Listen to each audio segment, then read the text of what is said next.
All right, so prior to making this video, the news just came out that Russell Wilson will be signing with the Pittsburgh Steelers. Not a bad move on his part. Obviously, the Steelers are built a hell of a lot better than the Denver Broncos at this point in time. You look at their offensive weapons with George Pickens, Deontay Johnson, Pat Freiermuth, Najee Harris coming out of the backfield, and Jalen Warren. I think there's a chance that he has some success there. You know, George Pickens is very similar to a guy like Courtland Sutton, a guy that he had success with last year. But in the end, man, I didn't really see much out of Russ. And, you know, Sean Payton was trying to run him out of town. So good luck, Mike Tomlin. We'll see how that works out for you. But just watch this video and see what I had to say about Russell Wilson. I think we dodged a bullet in the end. And again, I don't really see the point in bringing him onto this football team. Keep on seeing all these videos about how Russell Wilson could be a good, solid option for this football team next year. And I just don't get it, man. I really don't. I don't get what y'all saw in Russell Wilson last year if you're just reading the box score. But I think that's really what's taking place here. You're just reading the fact that he had 26 touchdowns and only threw 8 interceptions and threw for 3,070 yards. I think that's what you see, and you're pretty impressed by this. But if you're impressed by those numbers, that tells me right then and there that you did not watch Russell Wilson play this game last year at all.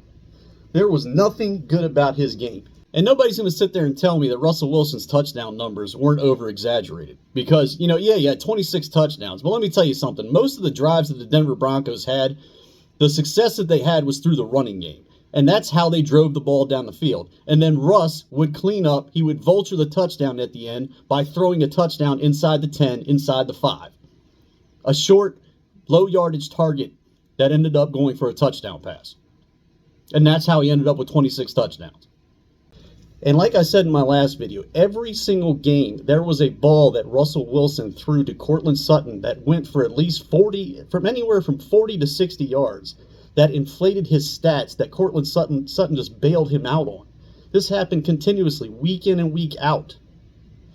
Like, Russell Wilson was not a good option at the quarterback position. Why do you think Sean Payton was trying to run him out of town? Why do you think they talk about that trade as being one of the worst in NFL history? Like, do you realize Russell Wilson last year had 8 games where he completed 20 or less passes? 20 or less passes, 8 games. Like, the Denver Broncos purely ran the ball and played defense. Now, early in the season, they didn't play much defense, especially in that Miami game when they lit them up.